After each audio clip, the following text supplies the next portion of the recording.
Le agradezco mucho que me reciba esta noche el secretario de Educación, Esteban Moctezuma. Secretario, ¿cómo está? Gracias y buenas noches. Muy buenas noches, qué gusto. Muy amable, secretario. Pues tenemos muchas incertidumbres, estamos en medio de esta pandemia de COVID-19, se han dicho varias cosas respecto al regreso a clases, por eso le preguntamos a usted directamente, ¿es definitivo el regreso a clases para el 1 de junio, secretario? Mira, como bien sabes, Azucena, todo el gobierno federal y en realidad toda la población debe de atender los dictados del Consejo de Salubridad General.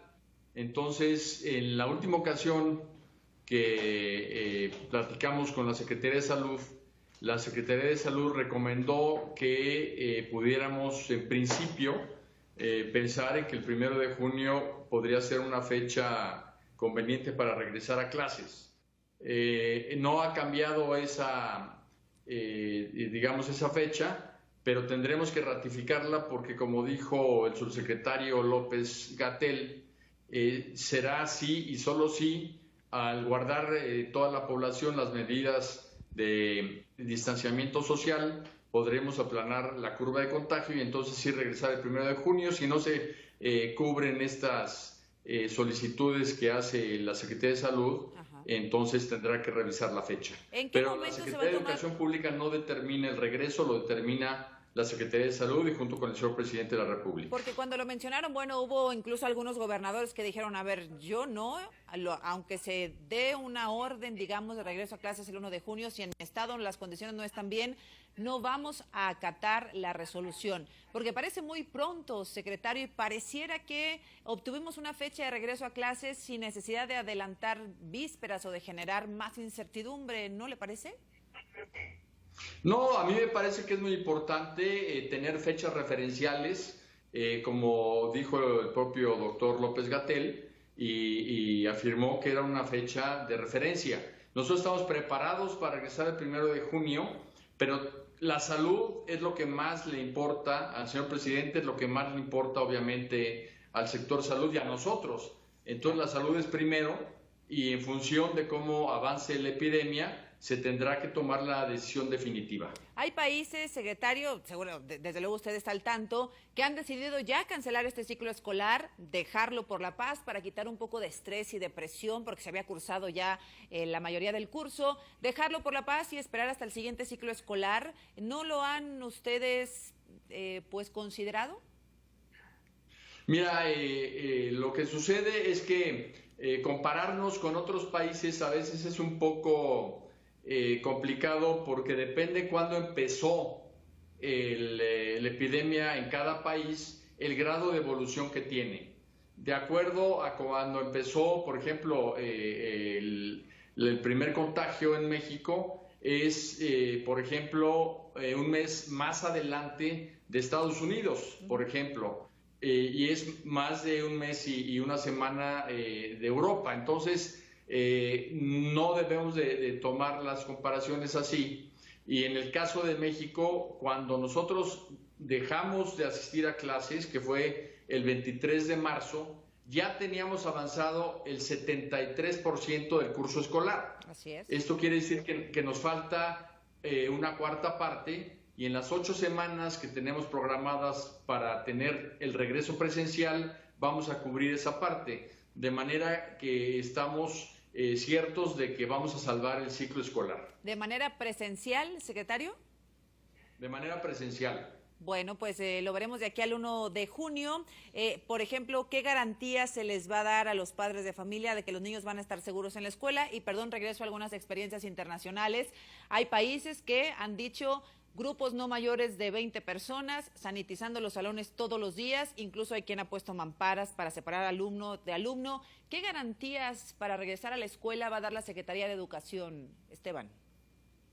Azucena, en primer lugar sí quisiera volver a la pregunta anterior. Yo te respondí que en función de las condiciones de salud se regresaría o no.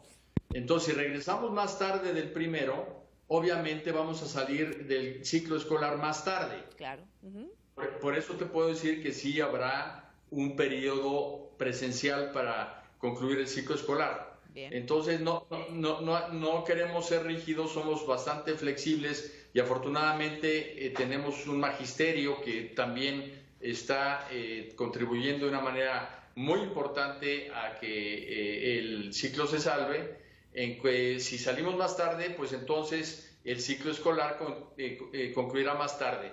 Pero sí requerimos de un regreso presencial precisamente para cerrar el ciclo. Y podría incluso unirse con el siguiente, secretario.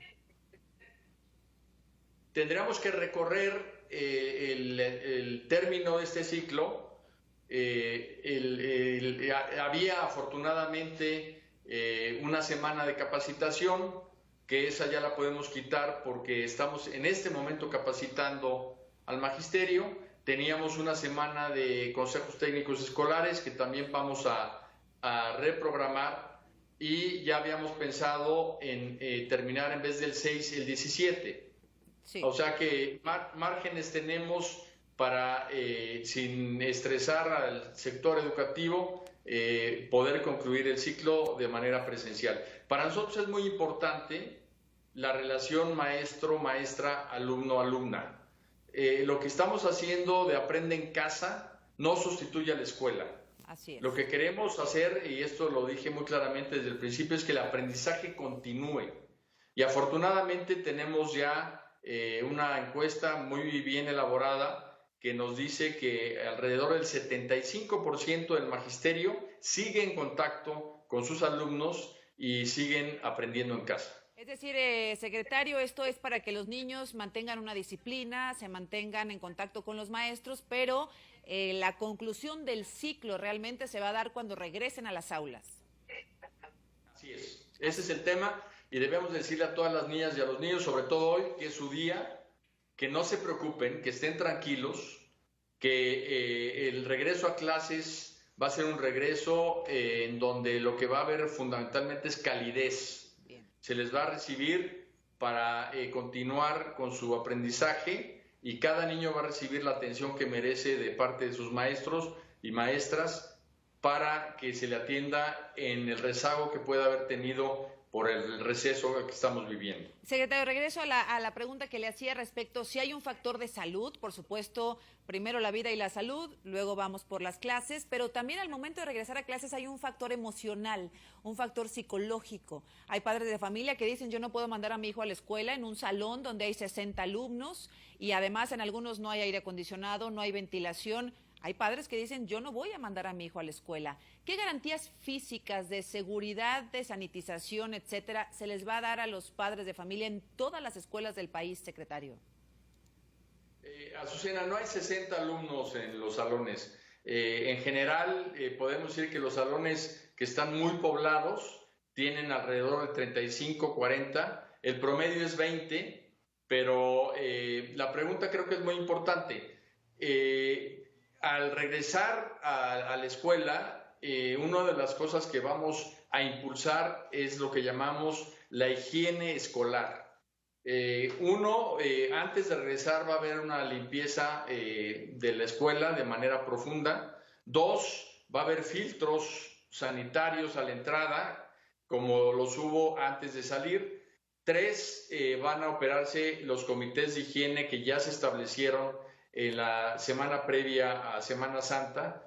Y 4, pues va a haber toda una relación entre todos los agentes educativos para que en la escuela se busque siempre la higiene y la limpieza como parte ya de su vida cotidiana. Ya no va a ser parte de la emergencia, sino que va a ser parte ya de la cultura. Es algo que tenemos que aprender, vivir en higiene, vivir en limpieza, y que cuando un niño o una niña tenga cualquier tipo de enfermedad, una gripa, pues no vaya a la escuela porque contagia a sus compañeros. Usted me dice, secretario, que hay grupos máximos ¿de cuánto? Tú dijiste de 60. ¿De cuánto? Y yo digo que un salón que está muy poblado es de alrededor de 40, de 35, bueno. Y el promedio, porque en las escuelas multigrado de repente hay niños, hay escuelas que tienen 10 niños, 15 niños, el promedio del país es de 20 alumnos. 100% de servicio de agua potable en todas las escuelas, secretario? Claro que no. Nos dejaron a la escuela pública verdaderamente abandonada. Por eso es que el señor presidente estableció el programa La Escuela es Nuestra. Y llevamos ya atendidas 26,000 escuelas que no tenían literalmente nada. Se les ha estado dando recursos, dependiendo del tamaño, entre 150 y 500,000 pesos, precisamente para temas como el agua potable, como los baños, como los pisos, porque te encuentras, Azucena, escuelas que tienen piso de tierra, muchas escuelas que tienen techos de palma donde se cuela el agua cuando llueve, y es una de las prioridades que estamos atendiendo, rescatar la infraestructura escolar del estado en que lo dejaron. ¿Qué porcentaje de escuelas no tiene agua potable al día de hoy, secretario? Alrededor del 30%. 30%. ¿Y ahí cómo se va a sustituir para que las medidas de higiene puedan ser pues llevadas a cabo? Bueno, el tema tan profundo que hay en el COVID-19 es que una de las cosas que ha hecho es pues destacar, por decirlo de alguna manera, las grandes diferencias que hay en México. Y en el sector educativo esas diferencias también existen de manera muy grande. Entonces, una de las cosas que ya nos autorizó Hacienda para continuar en las escuelas son los bebederos, para poder dotar de agua potable a escuelas que no la tienen. ¿Va a estar listo para cuando regresemos después de la pandemia?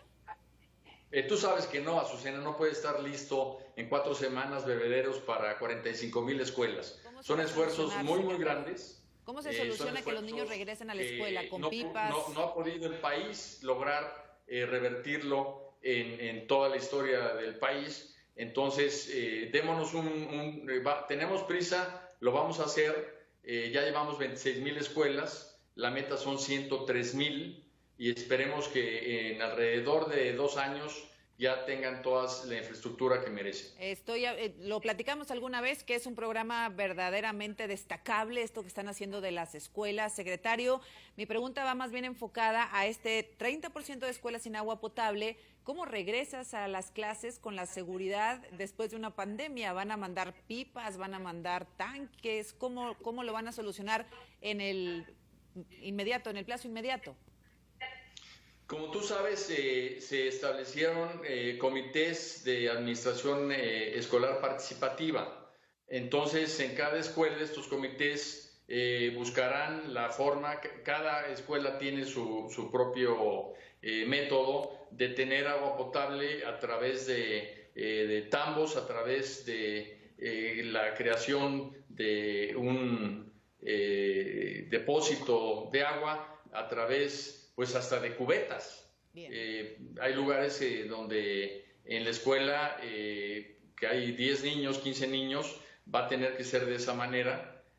Afortunadamente, en los lugares más lejanos, la epidemia no ha llegado. Son estos 1,000 municipios que están libres del COVID, porque están muy aislados y la epidemia se contagia más de acuerdo a digamos, espacios donde hay un conglomerado humano. Por eso en Nueva York, por ejemplo, sí, pegó tan fuerte, ¿no? Y en México, donde más existe es aquí en la Ciudad de México. Así es. Bueno, secretario, pues queríamos que los padres de familia, los maestros, tuvieran una mayor certeza respecto al calendario. Usted nos dice tentativamente 1 de junio, pero vamos esperando, nos vamos a preparar lo mejor posible, porque la prioridad desde luego es la salud de los niños de México, y ya le estaremos molestando en unas 2 o 3 semanas a ver qué tal transitamos por este camino que apenas empieza. Gracias, secretario. Hablamos con todo gusto en 2 semanas, y de nuevo decirle a las niñas y a los niños que estén tranquilos, que todo va a estar bien y que van a ser recibidos con mucha calidez en sus escuelas, que no se preocupen. Que así sea. Gracias, secretario Esteban Moctezuma. Buenas noches. Gracias, Susana.